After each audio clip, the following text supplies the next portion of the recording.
my objective goal now is to always send off records to an A&R exec, producer, whoever. You should never send out beats anymore. I think that is dead. I think the only maybe a good time to send out beats is when an artist directly asks for beats. 1, 2, yeah. Come on. 1, 2, 1, 2, 1, 2. 1, 2, 1, 2, 1, 2. Yes, sir, you are tuned in. This is for the SB1200, ASR 10s and NPC heroes. This is for the crate digging, loop getting, sound manipulators, the Fruity Loop reasoning machine innovators that pump the bass and frequently freak the kick in a stand till it slaps in your speakers. The sound providers that make sure the song is tight. Shout out to the producers, beats grinding live. Shout out to the producers, beats grinding life. Welcome to the Beats Grinding Life podcast with your host Siren, a weekly interview podcast with inspiring music producers, where every week you will learn from a different music producer how to potentially take your music career to the next level. Today's episode of Beats Grinding Life is brought to you by Audible. Get a free audio download and 30-day free trial at beatsbooks.com. Over 180,000 titles to choose from on your iPhone, Android, Kindle, or MP3 player. Some recommended readings by past Beats Grinding Life guests like 48 Laws of Power, 7 Habits of Highly Effective People, The Secret, Tools of Titans, and The Song Machine are all available with Audible. Once again, go to beatsbooks.com to get your free book.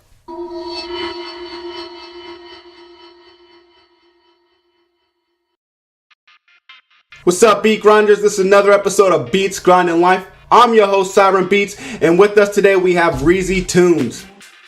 What's the deal? ReezyTunez is a hip-hop and R&B producer from Dallas, Texas. Like a lot of Dallas producers, he has earned his name and reputation through beat battles. The iStandard Showcase winner is not just limited to beat battles, though. He has worked with producers and artists like his mentor, the legendary Rodney Jerkins, Tamar Braxton, Eric Bellinger, and more. You may have also heard his music on the hit Fox TV shows Star and Empire.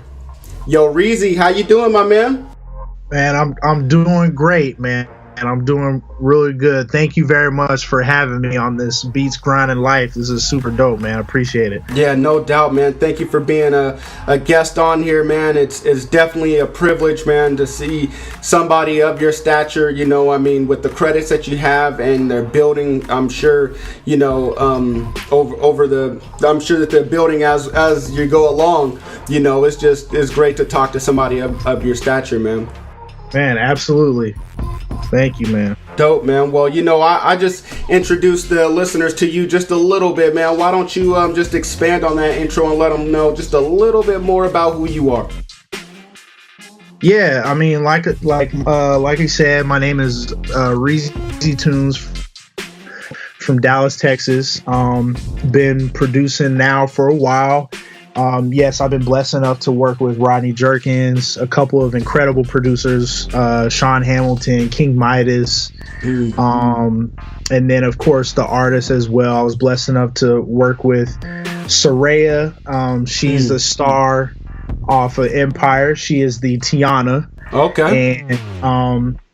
And got to work with just a couple of those writers as well. And yes, you've heard my music on Empire and Star. I was blessed enough to work on those, and then, you know, and also working on Tamar's last album that came out last year, Bluebird of Happiness, with Rodney as well.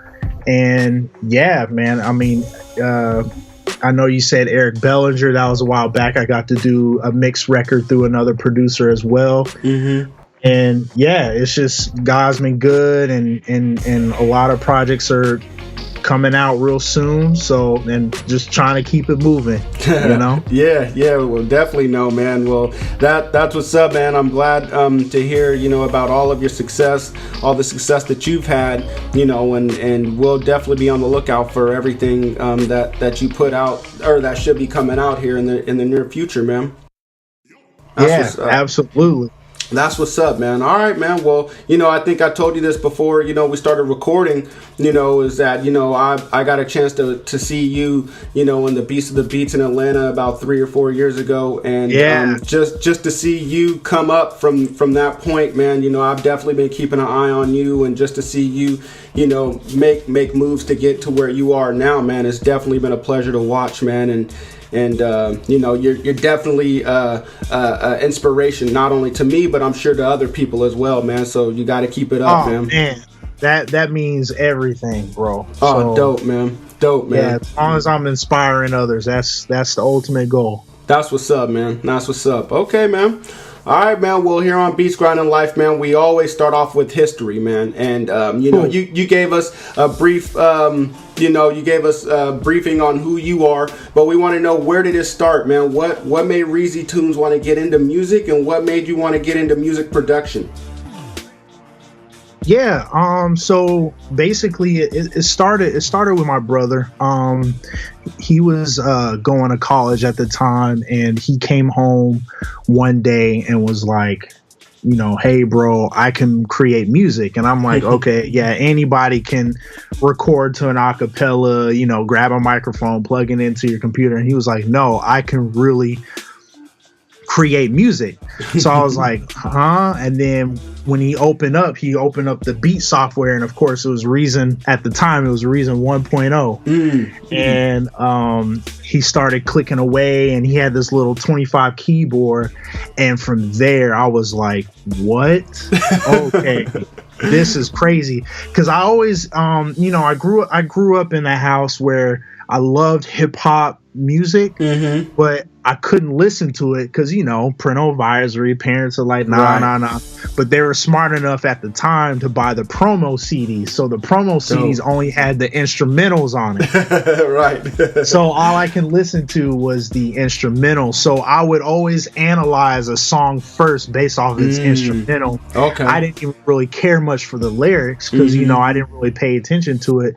But that's how I, gravitated into like sound molding and how did they get the snare to hit on this time and all that. So when I saw my brother break that down, it was kind of like, oh man, that's how I think. Like when I hear and see the music, I see it all puzzling in. So that's basically when I started. I was around 12, I think 13 years old when that happened. Okay. So, wow, that's pretty young, man. That's what's up, man. That was going to be my first question, is how old were you? Well, the second one is, so who were you listening to? You said that, your parents got you instrumentals. What instrumentals were you listening to?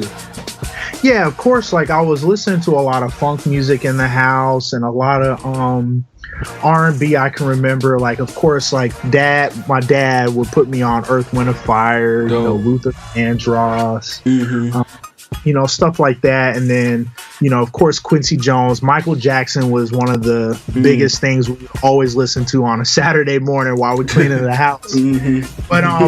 But like I said, I started gravitating towards hip hop and urban music, and looking back, it was more any of the West Coast. So Dr. Dre, Snoop Dogg. Okay. I really love the simplicity of the production, but at the same time, it sounded so powerful. Right. And then when I wanted to hear something complex, I was introduced with Timbaland and Neptunes. So that was like my whole brewing, like growing up and listening music era of that time, was that kind of sound, Right. So, right. That's dope, man. That's dope. I mean, you got, Virginia, where Timbaland and Neptunes are from, I mean, they don't really have a sound, but I mean, their sound is so different than everyone else's, and then you got the West Coast, so you were influenced by, so many different things going on there, man. Was there anybody in Houston that influenced, in Dallas that influenced you? Okay, so like coming up, like, of course, growing up, you hear a lot of, the artistry was, to me, at least when I remember coming up, it was majority of, we had of course, You know, everybody loved Erykah Badu when she was coming up, but at that time I wasn't really gravitating much towards R&B, like soulful music.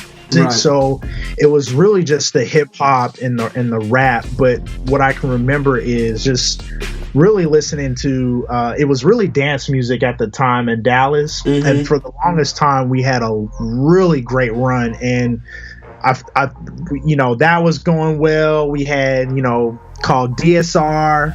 Okay. You know, the Dirty South Riders. It was like Tum Tum, Big Tuck. And that right there was just really good music. There was this two guys named Mr. Pookie and Lucci. We used to listen to those, but those are like some underground Dallas artists that I in middle school, high school, I would listen to, you know. And it was mainly just sounds that I felt like shouldn't have been there, but was there, and it worked, and that's why I really gravitated to like Timbaland and you know, as I got older, Danger Hands too.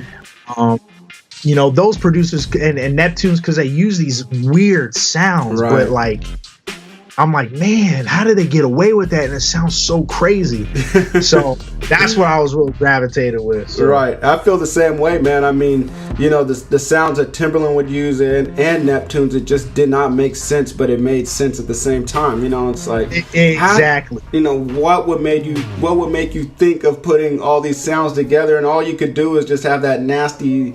You would make a nasty face because you just didn't understand it, but it just sounded so fly. You know? Just sounded so dope. Yeah. Right. Yeah. Okay, man. All right. Well, you know, you said that your brother brought home Reason 1. Was that the first piece of equipment or software that you started off with? Yes, and till this day, I still use Reason. So loyal. We're now on Reason 10 now, so it's technically the same setup. Nothing's really changed. I've learned over the years, obviously, how to incorporate other new elements and stuff, but bring it still into Reason. Okay, that's what's up, man. So I mean, damn, you're loyal to the soil, man. You stayed with Reason for a long time. I think one of the only knocks on Reason, which isn't a knock anymore, but what was that you couldn't include outside VSTs or instruments, right? Right. Okay. Yeah. Okay. So that didn't have any hindrance on your creativity at all, because I mean you've still been able to make bangers up to that point, right? Yeah, like I said, you learn from, you know, obviously I went to school for music production, so I feel like every DAW or every, you know, software, they all do the same thing. It's just how you figure out how to use it within, you know, the DAW, you know. Okay, yeah, that's so true. That is so true. Okay. All right, man. Well, I mean, we brushed up on this just a little bit. Maybe you might be able to add some names in there, but, you know, who were some of the producers that inspired you when you were coming up? Yeah, so, you know, like I said, you know, Timbaland was the one that I would say really had me try to think forward with sound, because you know, he would take things and manipulate it, and even though I didn't know really what sound design meant, my mind and process would go through the process every time when I heard his stuff. So of course Timbaland, Dr. Dre, Neptunes, and then when Kanye came up, he was another producer for sure that I would listen to, and I didn't understand how he can take I would always call his production like collages, because like he could take samples from anywhere and just make sense too. And then of course Danger is, I would say now to this day, if I were to say like the most influenced producer, it'd probably be Danger. Like Danger is the producer like I'm striving to have a career as, if like he started in one genre, but he proved to himself that he can do more than just one genre, and his sound was still consistent in all the other genres, but you knew it fell into pop, it fell into the rock alternative, and it still fell into the hip hop. Like, you knew a Danger beat. Right. And then, there was a couple that came up over a period of time. Like, of course, I can't forget Rodney. The only thing with Rodney, it was like, I just felt like he was just too advanced for me coming up. The whole key playing and the melodies, it was just like, man, like, how do you come up with the melodies like that? Yeah, his songs were so well put together. Yep. And, for sure. He's a producer, man. Yeah. The OG legends, Quincy Jones, of course, like everything he did for Michael. And I really love Rick Rubin. And he's another one that's like a Danger. You can put him in any genre and he can just deliver. Right. So, those are a couple. That's dope, man. I mean, some of those producers we've heard on this show so many times, and some of them we haven't heard at all. So, I appreciate, some of the names that you threw out there, but I mean, just to know that you've been inspired by all these great producers, that are coming from different genres or that are genre-less, it speaks volume to your music. When I hear your music, I don't really get a sense of, you can't really I can't pigeonhole you in somewhere, it seems like, you've expanded beyond just one genre. So. Oh man, yeah, I appreciate it. That's the ultimate goal. Like, you always want to try, try to, of course, know your strengths, know your weaknesses, but at the same time, just always try to expand, learn other things. So. Right. Okay. Well, I know that in Dallas, beat battles is a huge thing, and if I'm not mistaken, is that where you met Rodney Jerkins? Was in a beat battle? No, actually, crazy thing is, Rodney was doing a competition on an online website. At the time, it was called Blaze Track. Oh yeah. It was in 2010. I think he was he did a little competition saying he was looking for the next songwriter and producer. Well, long story short, out of all submissions, I submitted and I ended up winning. Dope. So that's how I knew Rodney for a while, actually before the beat battling. Okay. And I was blessed enough to win that. He flew me out to LA. I got to work with him and his team at the time. Dope. Great learning experience. But I knew at that time though, I wasn't ready. I wasn't ready at all. So that's when I took the time and really try to develop my sound and my craft. And that took about 2 years. And then right after that, going into third year, that's when I was like, you know what? I really need to get into beat battling. I need to get out there and really showcase my stuff. I got tired of playing my stuff to like family, and they're like, yeah, it's good, but I needed to hear other people say, is it really great? Is it really going to cut through, So, and that's when I started doing the beat battling. Dope, man. Dope. That's what's up, man. Past Beats Grinding Life, Chris Cars just had him on here yesterday. He shouted you out. He told me to tell you what's up. He said you guys met at a beat battle in Miami. Hey, yeah. So Chris Cars he's a problem, yo. He don't even know it. Yeah. He doesn't know it yet. That's what's up. He is a problem, that's for sure, man.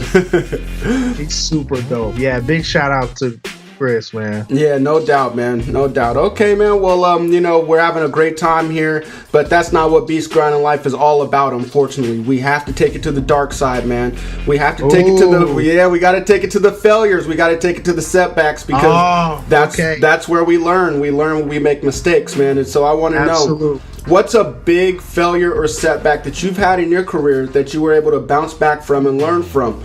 That way, maybe when you tell your story, the beat grinders, we can learn and then try to avoid the pitfalls. Yeah. Let's see. Man, honestly, I had so many failures and setbacks. Right. I think it's one of those things where I felt like, I think overall, because it's been over segments of times it's happened, but I think sometimes you feel like people should understand your sound, what you're creating. Right. And you think it's so dope and it's incredible, but you play it for people, they love it, but it's not like the answers or the receiving that you want. Right. You know, there was a long period of time I was making, to me, I thought was like masterpieces, and I couldn't get any songwriters to work with me. I couldn't get any artists to work with me. And that was, I would say, that was probably a hard time for me, because I felt like I was almost at a great creative mindset, but it was like too complex for them. So it was kind of like I had to train my brain to work backwards in a way where I can basically meet in the middle for songwriters and artists. Right. And I know sometimes as us creatives, we're such a rebel. We're like, man, I don't want to water down my sound for anybody and stuff. It's not necessarily watering down. I think it's just learning and understanding that artists and songwriters, they're also an instrument as well.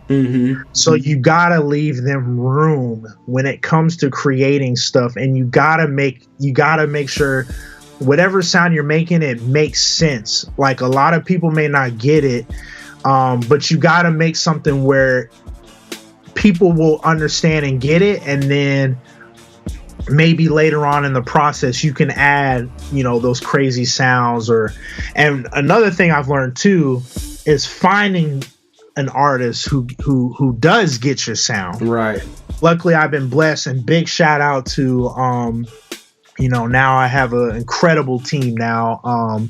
Culture Limited, my manager, Van, calls himself the Pharaoh, and then I have an artist that it's his artist, but I've been blessed enough to work with him on his first debut project, Van Gammon. It's two Vans, but they're both out of Dallas, and it's an artist that, like, he trusts me, you know what I mean, and he gets my creative mind, but at the same time, it's the same. It's both ways, you know. So that has been a blessing, because I found an artist who was like, man, whatever you do, Reezy, we'll make it work. We'll figure it out, but we'll make sure it makes sense for what kind of project you're trying to put out. So I would say, and that was a good year. That was a hard year for me. I would say late 2015 to 2016, and that was a time when I was winning a lot of beat battles and showcasing and everything. But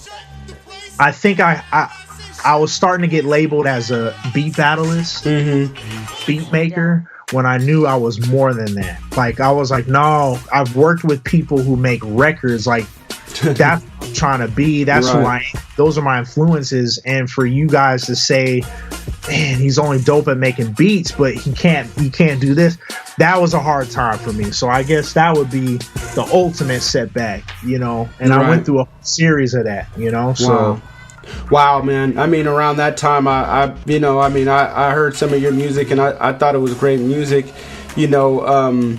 But what I took from that is, you said you had to scale back just a little bit, you know, just to make room for the artist, you know. But at that time, you were making great music, you were winning battles, and it could have went either way, man. Either you could have you could have had an ego and said, these people just don't understand me, I gotta find somebody that does understand me, you know. But you took an alternative route, and you said, no, let me scale back and meet these people halfway, you know, so that we can work together instead of, you know, burning those bridges, you know.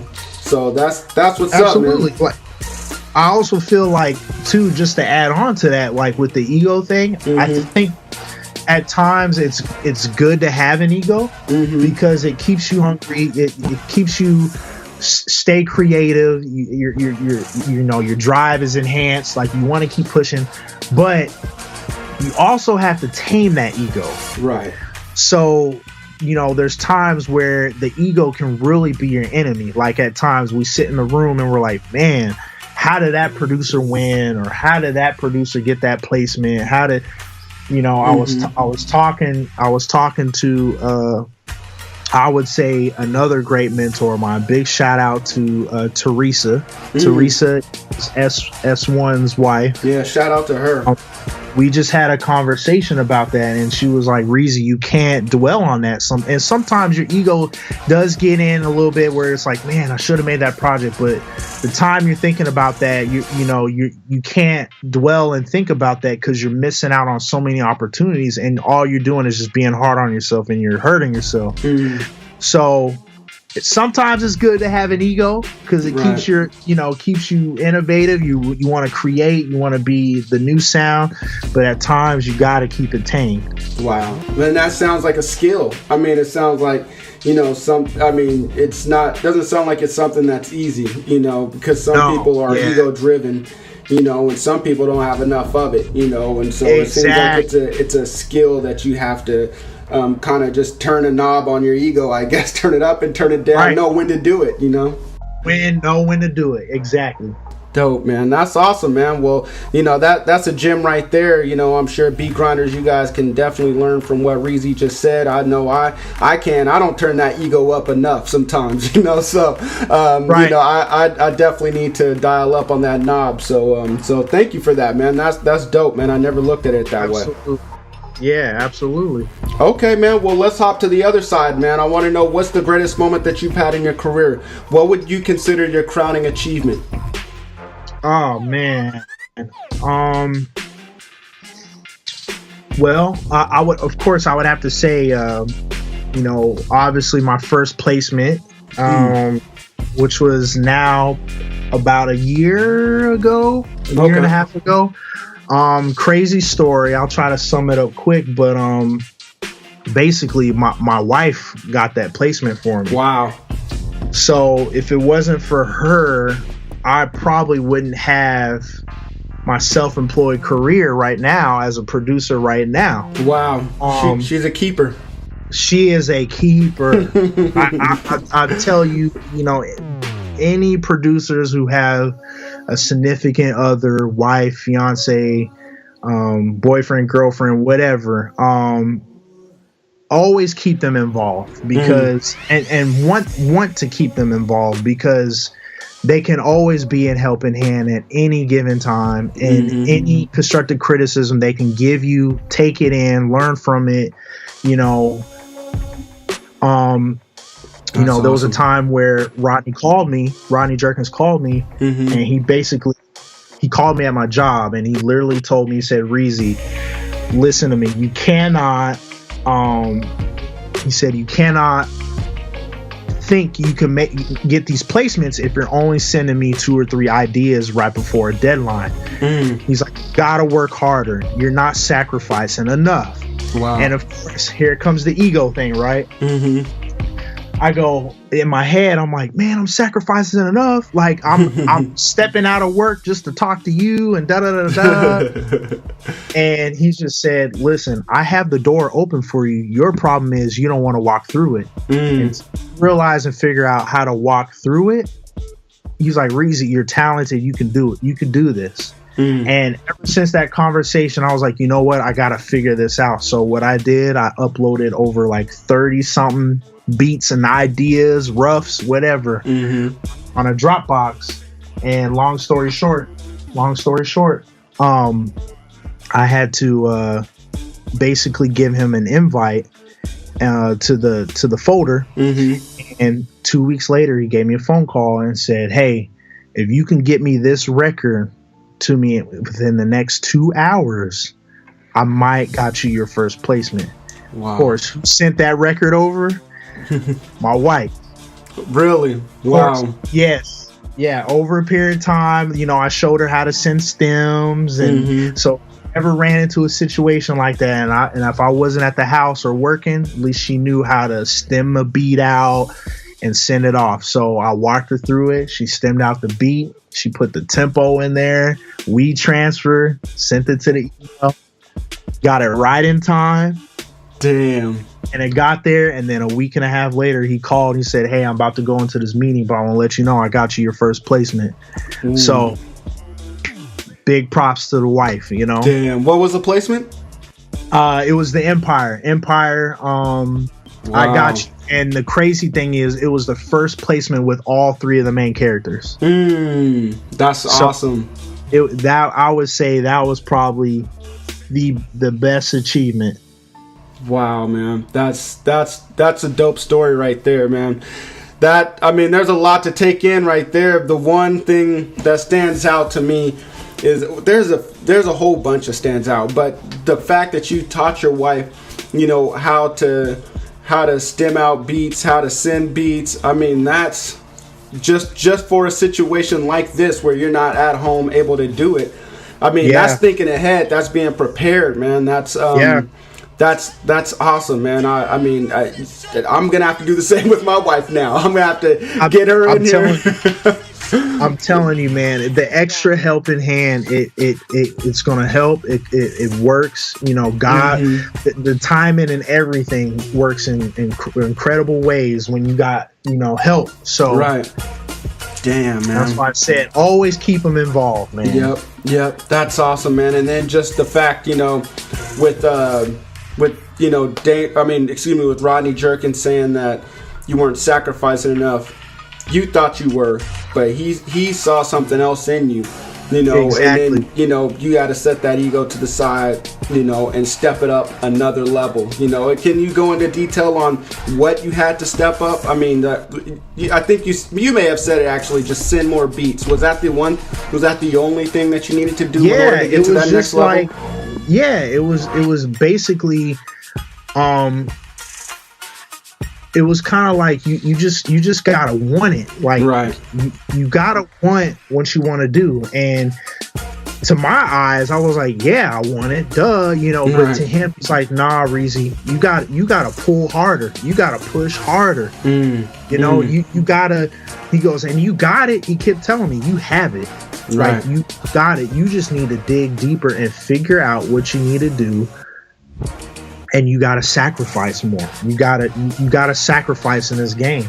And when he told me that, I was like, ego got tested. But after an hour, I was like, man, he's probably right. I'm not really utilizing, and I'm not sacrificing enough. That's awesome, man. So, that's the best thing about having someone like that in your corner, man. Just spitting those gems in your ear, that you're not going to hear from, just maybe your peers or anything like that, So right. That's Absolutely. awesome, man. That's awesome. Yeah.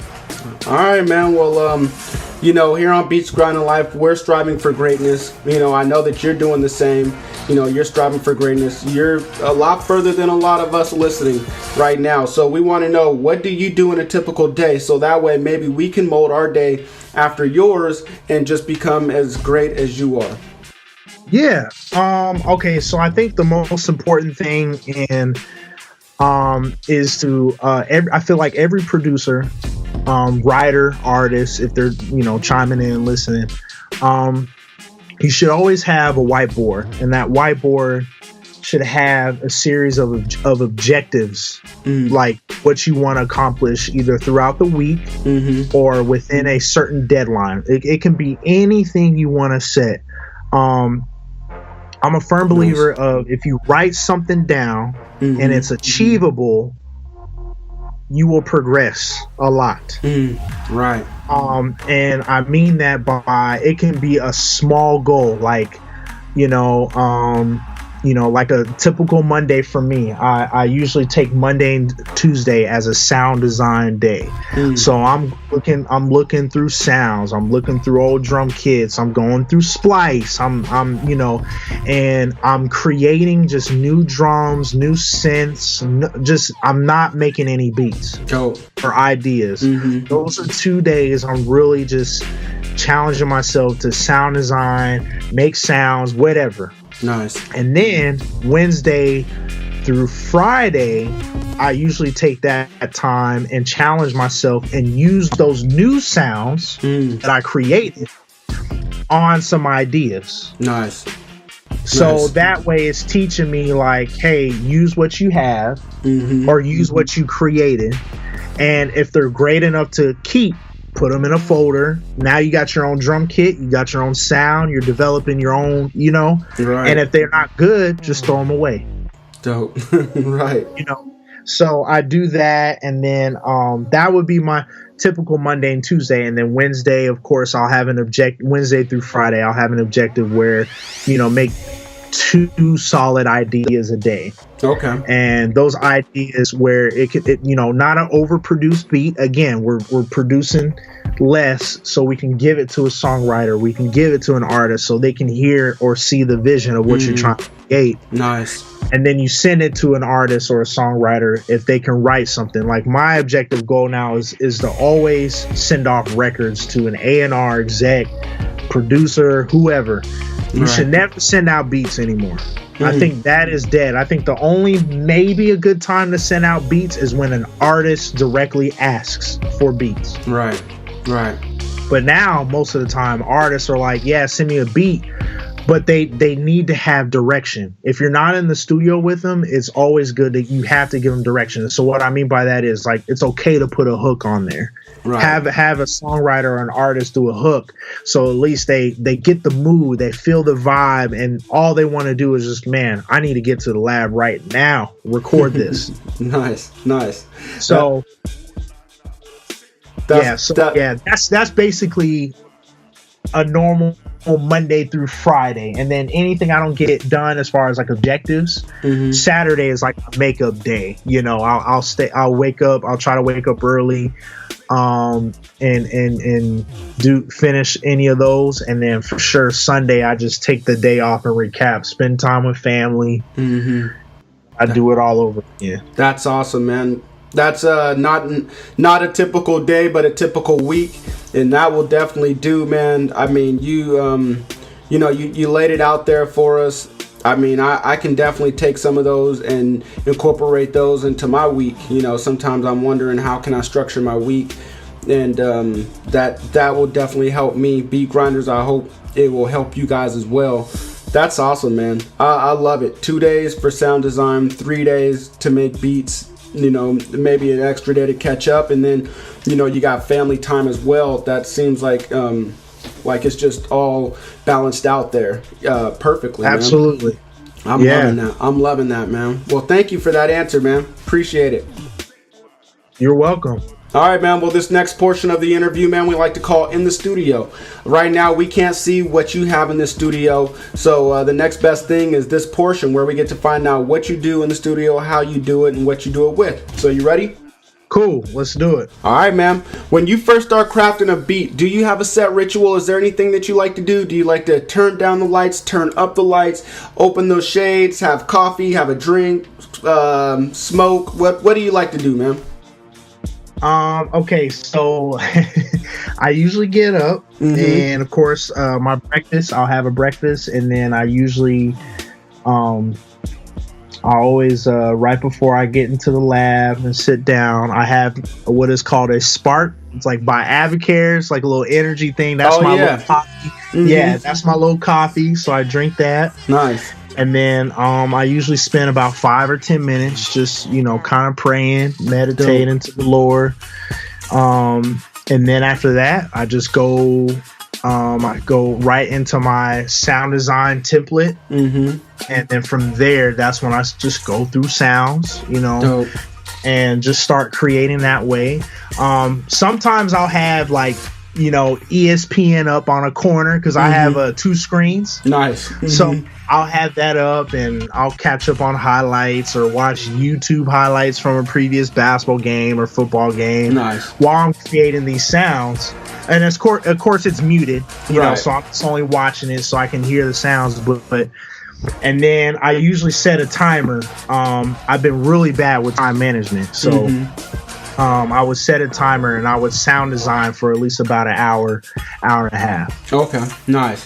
That's what's up, man. Time management is, very, very important. Very important, yes. And wow, now you're the first person that ever said that you set a timer in the studio, which I think is, I need to do the same as well. That's dope. I saw where another one of your mentors, S1. I think this was a long time ago, but he had a book on time management and stressed how important it was for producers. And so that's what's up, man. I'm definitely. So I need to look into that. Yeah, yeah. You should ask him next time you holler at him, man. Yeah, for sure. Yeah. All right, man. Well, that's what's up, man. What's a not so secret weapon that you have in the studio? Ooh, man, not so secret, but a secret. Let's see, I'm looking around right now. Well, I'm a very percussive person, so I have like these pocket, like percussion pieces that I have. I have this cool little shaker. Dope. Very, very simple, but I do all my, either hi-hats or shaker cadences. With hi-hats, what I do is I'll record it as audio and then I'll sound replace it with hi-hats, so it has that cool little groove. Yeah. And, nice. I would say that's basically it. I use that for a lot of my percussive movement, Yeah, okay. That's a dope little secret there that I'm sure we're gonna have a lot of people trying to use that in their music now. That's absolutely. That's what's up, man. And you should be using your own sounds and your own stuff, instead of some stock or sample from someone else. Might as well sample yourself. Right, there you go. That's dope, man. Okay. All right. Well, what else do you got up in the studio? What's all in your toolbox these days? So, okay, let's see. Basically my setup is very simple. I have, a normal laptop, MacBook Pro, plugged in now to a widescreen monitor. Nice. I use the Apollo Twin. I finally upgraded my interface. I was on the Fire Studio PreSonus. Okay. And I know usually when I tell people, they're like, oh, wow, okay. But going through that to Apollo Twin day and night, really? The sound quality, recording, of course, the plugins it comes with, incredible. Nice. I use I used to use, but because of the new operating system, Sierra, I can't use it anymore. But I use the Machine MK1 as a controller. So I use it within Reason. There's a software I had, I'm trying to remember the name. I think they're called Machiner, and it lets you use the MK1 in Reason, so you can control the Congo. You can control, so it's full-fledged. Like I said, I found out ways you can take outside stuff and incorporate it into Reason. So I use that, and then just the MIDI keyboard, and then all the sounds that I have within Reason, rack extensions, and like you said, Reason now is on VST, so I'm now entering into the VST world. Nice. Way too many cheat codes out there. Yeah. So I'm trying my best not to get overwhelmed, but. So I buy a little at a time and try to perfect that plugin before I invest and buy anything else. Yeah, that's what's up. That's another gem right there, man. Is not buying too much and then using something once or twice and not knowing. But I think Stoney said this. You have to master something before you move on to the next thing. It's kind of like martial arts in a way. You got to master that kick before you can move on to the swing kick or something. There's levels to it. You can't move from level to level to level without learning the other. So yeah, you should always buy plugins to like enhance what you're doing at the moment, or what you feel like you need to work on. So for me, I'm a big advocate on like workflow. So anything that's going to help with workflow, if it's going to make it quicker or more efficient, I'm going to buy that plugin. Dope. Because it's going to cut time in half, which is great, so I can be a creative individual and just still keep creating. Dope. Yep. I agree with that, man. I like that a lot. All right, man. Well, what kind of MIDI keyboard did you say you have? Right now I'm looking to upgrade, but it's only just the normal M Audio key station. Okay. It's the first generation. So the 61, it's a 61 key. Does the job. Heavy keys, feels great. But I think I'm probably going to upgrade to one that has like either pads on it, more modulation, because I like to do a lot of automation too. Right. Nice. Well, hey, man, it sounds like it's working, man. It's doing the job, man. You're cranking out some heaters, man. So, but I understand you got to upgrade. I know how that goes. So yeah. Beat Grinders, if there's anything that ReezyTunez mentioned that perked you guys' interest, you guys can go on the website beatsgrindandlife.com, look under Reezy's show notes, and I'll definitely have a list of all the stuff that he listed, or that he mentioned. There you go. Cool. All right, man. Well, this next portion is called In the Mix. We're going to speed things up just a little bit. It's kind of like rapid fire. I'm going to ask you some questions. You spit them back to me quickly. But if you need to elaborate, spend some time on a question, man, no problem. We definitely encourage it. So cool. All right, man. Do you prefer using samples or making beats without samples? Oh, wow. Man, my old saying would be I prefer not to use samples, but the more and more I got better with chopping samples, man, I wouldn't limit yourself. I would say both. Okay, dope, man, dope. Yeah. What's your opinion on selling and leasing beats online? Ooh, okay. You got respect the hustle. But I think the producers who are giving beats away and leasing them for very low of a price, I think those producers are kind of, in a way, and this is my opinion, devaluing music producers within the industry and the community.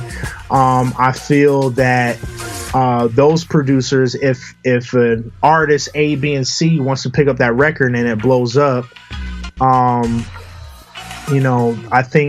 think in a way they should learn and understand they can't be the first producers to be upset if that producer blows up off their record, right? And they kind of just gave it away, if that makes sense. I think the most important thing is just know your business.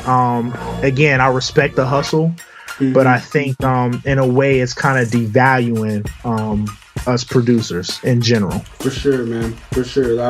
I definitely agree, man. Well, with everything you said, not to leave anyone out or I'm not trying to, Right. But absolutely. I definitely know what you're saying, man. So, all right, what's a plugin that you think? I mean, you just got into this VST world and plugin world, man. So, what's a plugin that you think every producer should have in their arsenal? Okay, I know it sounds crazy, but Wave knobs. It's a series of just knob plugins. They're simple. Turn the knob and they have effects. I use a lot of them. Wow. They're very easy to use and it gives a texture of sound to whatever you're looking for. There's a whole variety of them. There's a pumper one, which is a side chain. There's a filter. There's a one that's called fatter, where it adds more dynamic. There's one that's called a pusher or something like that. I think that's a must for every producer to have, is those Wave knobs, and you can buy them as a bundle for like $80. Dope, man. I mean, you just said, a lot of the VSTs are cheat codes. That's definitely a cheat code right there. Just one knob. All you got to do is turn. I know I have them myself, man, and it kind of seems too easy, but yeah, definitely helps. Yeah. I use it myself, so but yeah, that's a good one. I love it. For sure, man. All right, man. Well, what's a book that you think every producer should read, and it doesn't have to be music related? Okay.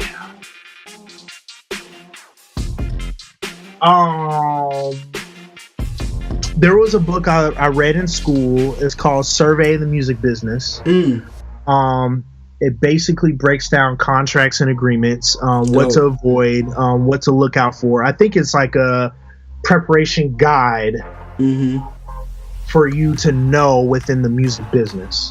Dope. So that's a good book. I think I'm saying the title right. I see it. It's a gray book. It has blue on it. Or it's like what you need to know about the music business. I think that's what it's called. Okay.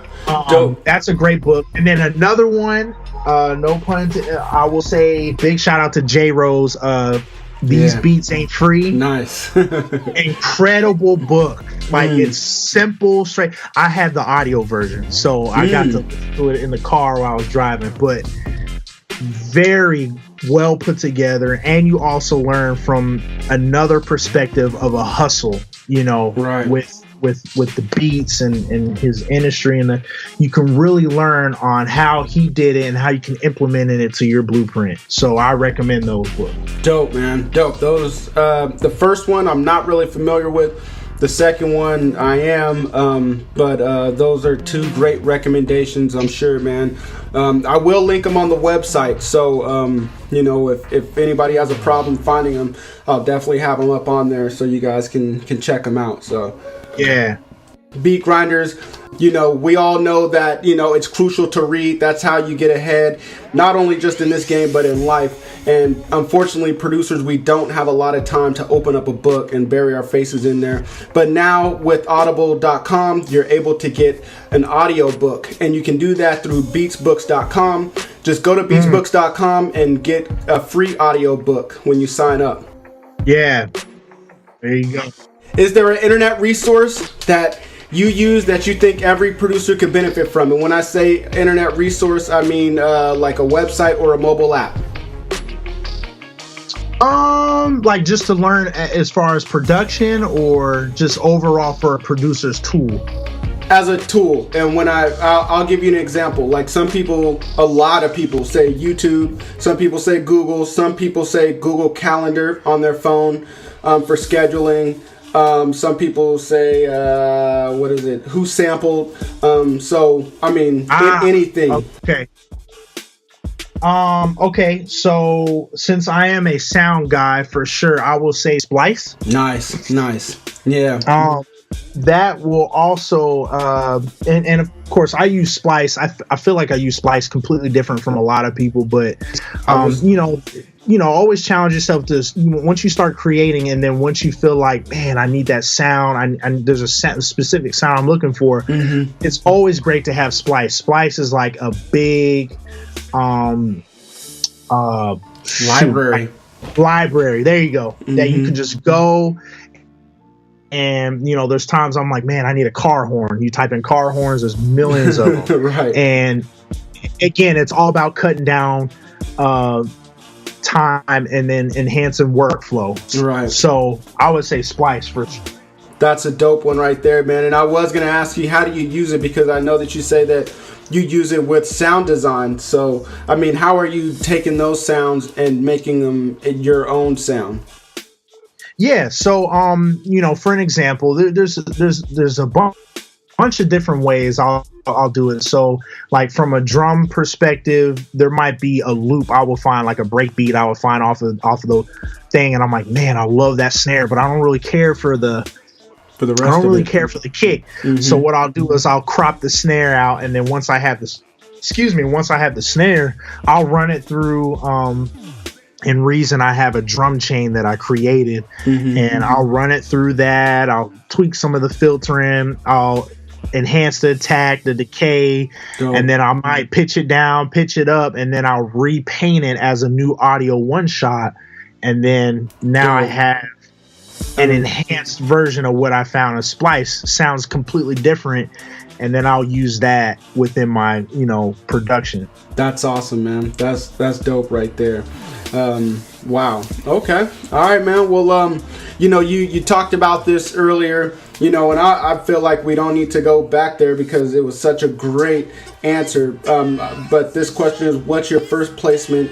And can you describe the feeling? I don't feel like we need to go back there. You talked about it already. You described it, but how about another placement that you felt really good about? You know, maybe the second favorite to you. I mean, I'm sure that first one is your favorite for sure, but what's maybe the second on that list? Yeah. Let me see. I think it would have to be probably Tamar's placement, and the reason why is because you know, growing up doing production, I never really saw myself doing R&B music. I felt it was a genre that honestly I was like not capable of doing. Right. I think, you know, and when the opportunity was given, I think I wanted to challenge myself and I really wanted that placement because again, it wouldn't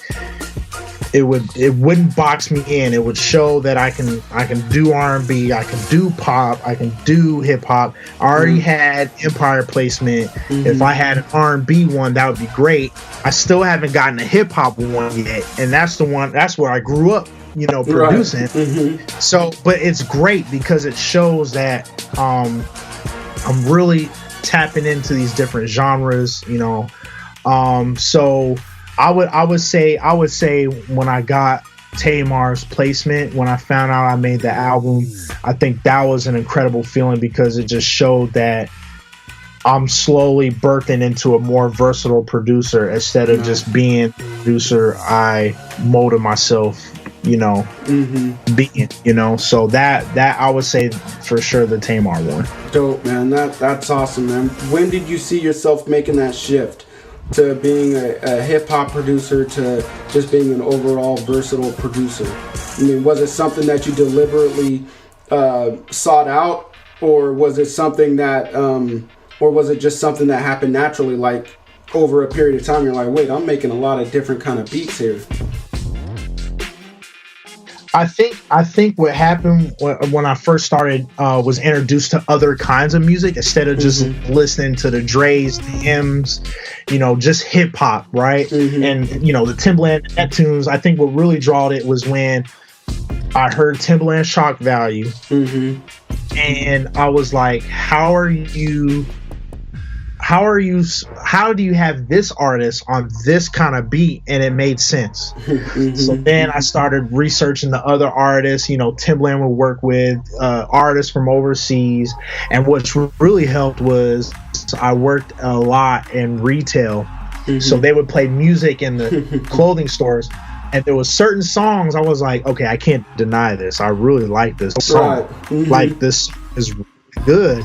So I would dig them up, listen to their albums, and that's where I really started tapping into other genres, and I felt I was really good. I call it genre bending, where you take elements that you like from a genre that you may not really care for or you like, but you mold it somehow to make it make sense for whatever genre you're working for. So you're taking a blend of genres and putting it together. So I would say that for I would say working in retail really helped. When I started working in Express and Buckle, it really helped me listen to other kinds of music and not be so opinionated with music. I was more open-minded. I wanted to hear, why did people love the song so much? Right. That's awesome, man. That's dope.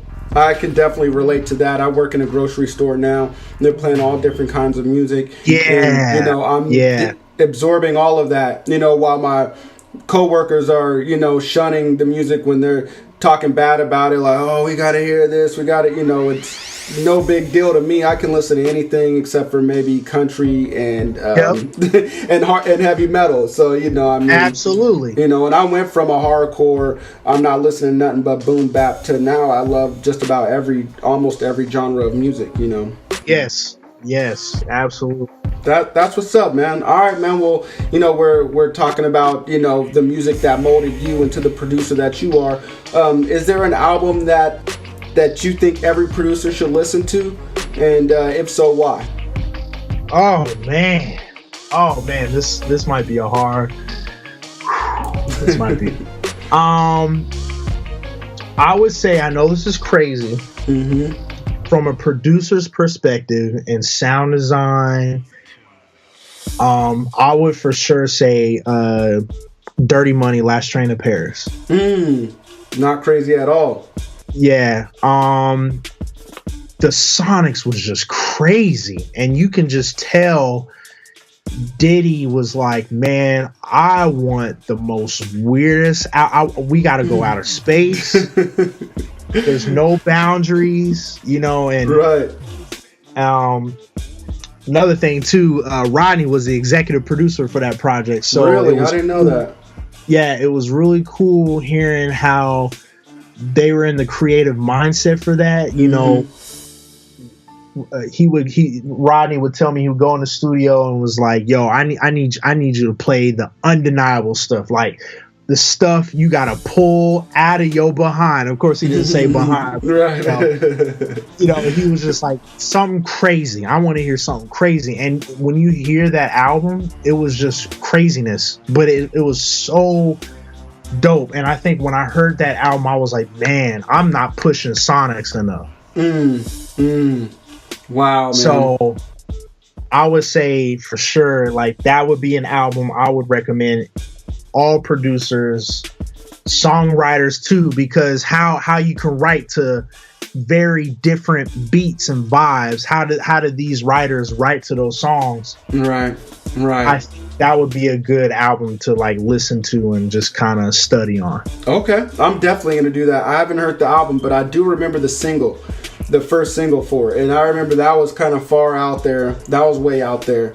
It was out there. Yeah. But, I think the drums. I remember the drums on there. It's kind of like an '80s kind of reminded me of Prince in a way, kind of drums. But yeah. Mm-hmm. But yeah, man, I'm gonna definitely take a listen to that when we get off of this call. And Beat Grinders, you guys do the same. I'll link the album with the iTunes link on the website under ReezyTunez show notes. So you guys check that out. All right. Well, man, I want you to imagine that you got a pick in one hand and a hammer in the other. You're at Mount Rushmore. We just took all the presidents' faces down. We're not doing presidents no more. We're doing producers, because producers are way more important in our world. So I want to know, man, what 4 producers would you put up on Mount Rushmore? Woo! Oh man, I would put up on Mount Rushmore. Yes, sir. You got 4. Oh man. This is always tough.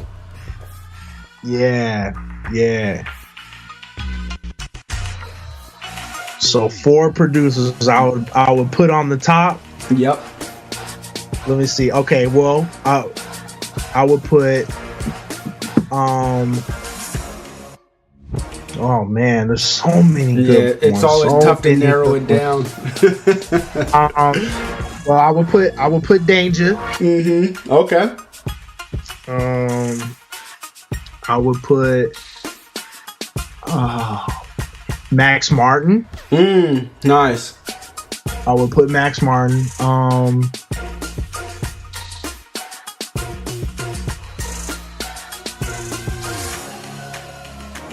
Let's see, 2 more. Okay, so Danger, Max Martin. I'll put Pharrell. And since I feel like the wave is going back to the 90s era, I would put Rodney up there too. Nice. Yeah. Nice. Yeah. As far as like traditional R&B? Absolutely. Yeah. Right, man. Wow. That's dope, man. That's a dope 4 right there, man. I mean, we got Max Martin, we got Danger, we got Pharrell, we got Rodney Jerkins. That's undeniable right there, man. All those guys are legends, when they're in their own right. All those guys are not followers. They make their own music. They have their own sounds, and they become very lucrative off of those sounds, I think that they're great examples to live by if you're a producer. So they all definitely deserve to be up there, man. That's what's up, man. Yeah, okay. That was tough. Yeah, it was, man. I told you I'm going to challenge you just a little bit, man. Right. And it doesn't end there, because we got some more crazy questions for you. I want you to imagine that you just woke up from a dream. And in that dream, you had the perfect studio session. And in that perfect studio session, you have one artist, one co-producer to go along with yourself, one engineer, and one random person. Who are those 4 people going to be? Okay, so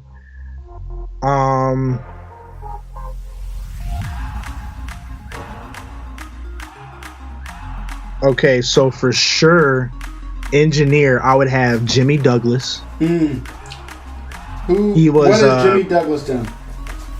Jimmy Douglas was Timbaland's first engineer. Nice. Okay. All the way from, when Timbaland was crazy beats, like the 2001 era to 2010, 11. Okay. I would have Jimmy Douglas as the engineer. Co-producer, I would probably have, and again, that'll be knowing my weaknesses since I'm learning keys. I would probably have Rodney in there. And then you said artists. Oh man. I know it sounds crazy. I really want to work with Chris Brown really bad. Nice. So I would have Chris Brown as an artist. Engineer, I'd have Jimmy Douglas. Co-producer, I would have Rodney. And then you said one random person. One random person.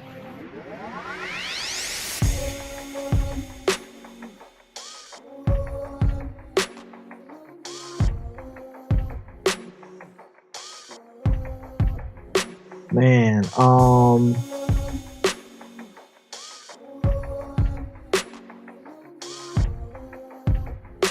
man, that's tough. I was gonna say it would have to be somebody who can contribute, brings the hype man, like the synergy. It keeps the energy up, you know.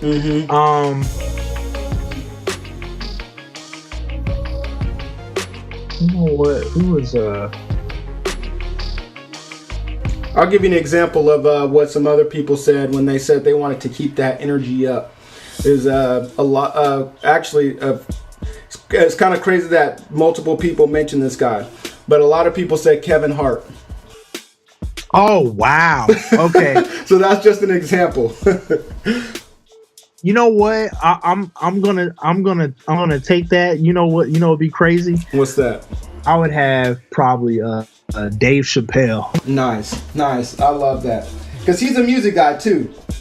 Because I think he'll be laid back, he'll be chill, you know. But he would say something that keep us all laughing. And really, it's vibes is everything. Yeah, I'll go with Dave Chappelle. That's a good one, man. That's a good one, and that does seem like a perfect dream session right there, man. I mean, Jimmy Douglas on the boards, you know, and I do remember that era, man, and still to this day. But Timbaland's beats sound so clean, man. I mean, you just know. I mean, I didn't really know who Jimmy Douglas was, but you could definitely tell the person that was behind the boards was definitely doing a fabulous job, man. Yes. So, and then you got Rodney Jerkins helping you out, or not helping you out, but working with you. Excuse me, working with you. Chris Brown in there, man. Dave Chappelle. That just seems like you guys can make some really, really dope music, man. That would be a dream come true, man. I do hope that dream comes true, you know, and I bet it can if you know you keep at it, man. You keep at the work ethic that you have. So it's really not too far fetched. At least you, Rodney, and Chris Brown. That's not too far fetched at all. Yeah. So. All right, man. Well, what's that? All right, man. Well, here's another crazy one I'm gonna throw at you, man. I want you to imagine that you just woke up, and you lost everything that you had, and you've somehow got on a new planet identical to Earth. When I say you lost everything you had, you don't have your contacts, you don't have your equipment, anything. All you have is your knowledge and $1,000 of that currency. What are you going to do in the next week to restart your career? Well, every producer needs a laptop. So I would buy me a laptop, and I would for sure buy the software I'm going to use, which is Reason. And then it probably have to be used, right? What's that? It would probably have to be used, right? Absolutely. And to be even more cheaper under the budget, since we only have $1,000, Reason just released the light version. Oh, okay. So it's only $100. So I buy that. Nice. And I buy the laptop, and then I would buy like either a Focusrite audio interface because you gotta record. Nice. and I think I have a mic. It's a Shure SM. I think it's like the 40. It's like the $40 mic. You can use that to record your vocals, audio samples, and all that. And then a pair of Audio Technicas. I think we under 1,000. yeah, I think so, man. That's what's up, man. You got your whole setup right there, ready to go, ready to jam out, man. That sounds what's up, man. The reason why I asked this crazy question is because there's a lot of people out there that want to get into music production and they're on a limited budget and they don't know how to start or where to start. And so this just lets people know that it's attainable, you know, with just a little bit of money. And also there's producers out there that may have broken some equipment, or their equipment malfunctioned, or due to theft they lost equipment. So, and they might need to know where to restart. So thank you for your answer, man. That's good. Yeah, man, I think you may have sent some people on the right path with that one, man. So thank you.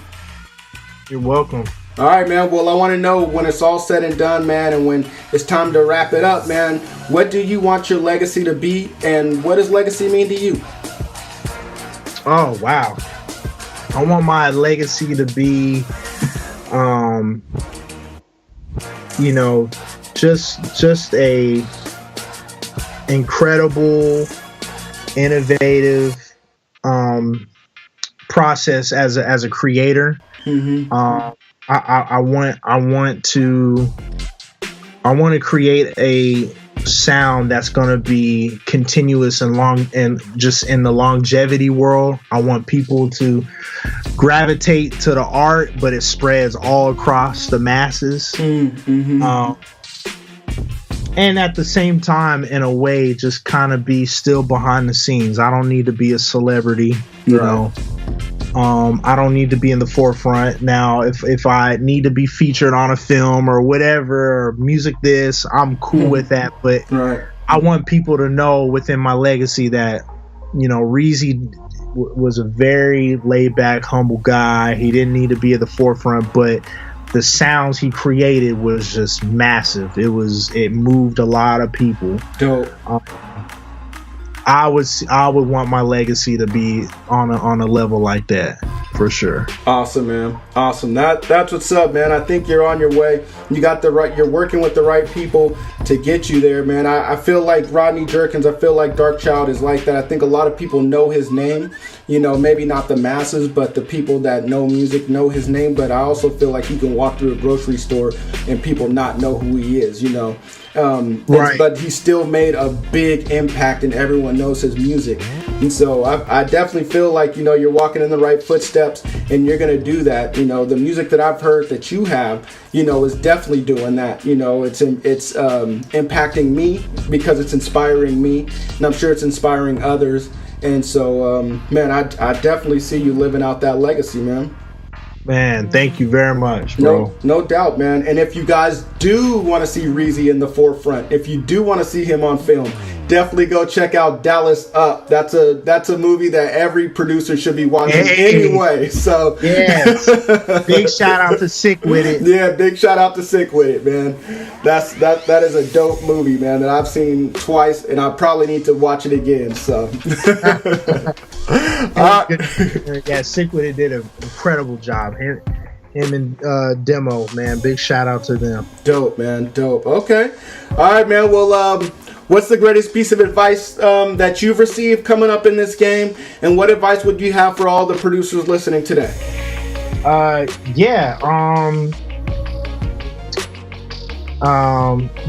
Be yourself, so be original. And always be creative. I feel like there's no such thing as beat block or producer block or writer's block, because I'm a firm believer, like we are for sure creatives. So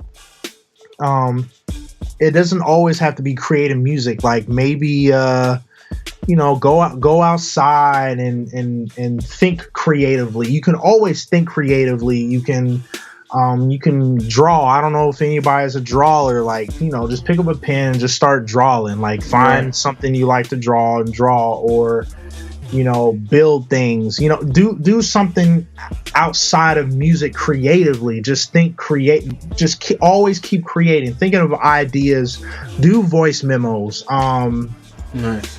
Any idea that comes to your mind, try to lay it down. So when you come into the studio, you could do that. Or like I said, sound design, like that you're also you're developing your sound when you sound design. So always be creative. I don't think there's ever a time. I'm a firm believer you can always be a machine, and that could lead to be a bad thing. But you should always have a mindset, or just always be creative. Dope, man. I love that, man. Thank you for that answer. I think it's cliche to say, for people to say, I'm always in the studio, I'm always grinding, I'm making 8 beats a day, I'm doing this, doing that. But, that's really not realistic. I think we talked about that with Chris Cars. That's really not realistic all the time, and sometimes you just don't have it in you. But you can do things to further yourself. Like you said, with sound design, you can take your phone or take a field mic or something and record something outside on a sunny day, or anything. Just browse Splice or, So thank you for those words, man. You don't always feel like you need to be banging out beats. It's other things that can lead to you creating even more beats. Absolutely.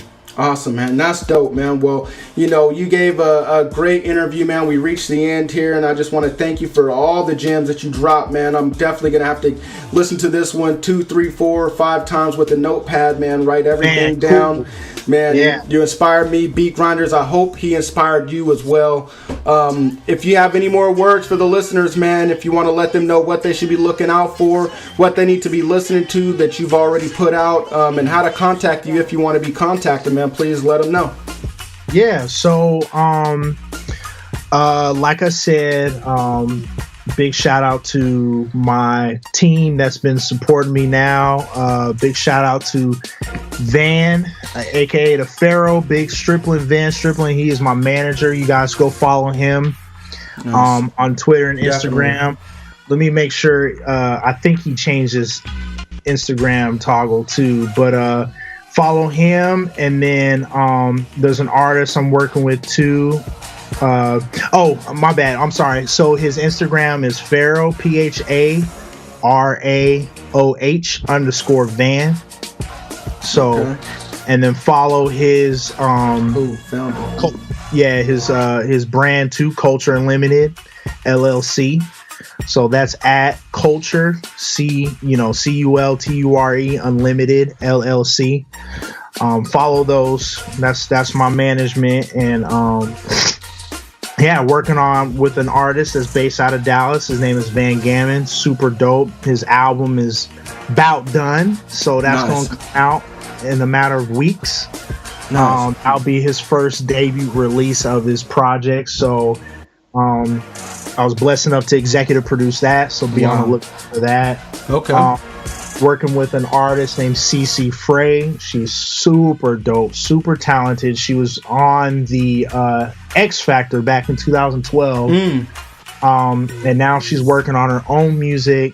It's incredible. I'm very excited about that because I'm doing a genre that I've never done before. Wow. And I hope you guys will love that. Of course, hopefully I'm praying to the Lord, a couple of placements I have in the works coming out. Can't really talk much about it. And then back onto Culture Limited team, there's an artist named Ashley Fulton. She's working on her project as well. She's 16 years old. She produces, songwrites. She's a singer. She's super talented. Wow. You guys will love her stuff. She is a classical monster. Big shout out to Ashley Fulton. Y'all can follow her. Oh, I didn't give y'all the Instagrams to Van Gammon.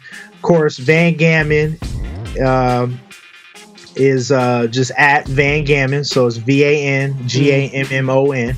Okay. And then of course Ashley Fulton at Ashley M Fulton, FULTON.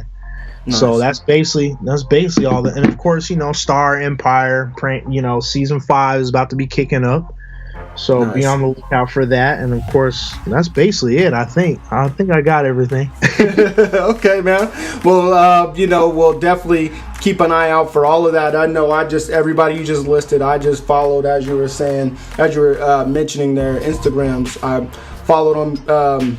Beat Grinders, you guys do the same, and we'll definitely keep an eye out for everything that you're doing, man. Sounds like you're up to some exciting things. So yeah, thank you very much again for having me. Yeah. Really enjoyed this interview, so I appreciate it, man. Dope, man. Well, I definitely enjoyed it as well. Beat Grinders, I hope you guys enjoyed it, and I just want to say thank you for tuning in to another episode of Beats Grinding Life. If you guys enjoyed this show as much as I did today, you guys please share it on Instagram, on Facebook, on whatever platform you're on, and just let everybody know all the good stuff that we talked about today. Tag me, tag Reezy, let him know how much he's impacted you guys, and also, go ahead and give us that 5-star rating on iTunes. Yeah, I'm gonna say it now. Just go ahead and give it to us. If you give us a 3 or a 2 or a 1, I'm just gonna call you a hater. But anyway, go ahead and do that. And you guys know how it goes. You guys have been mentored this week by ReezyTunez, so you guys consider yourselves lucky for that. Keep making beats, keep grinding, and keep living life. All right, peace, y'all.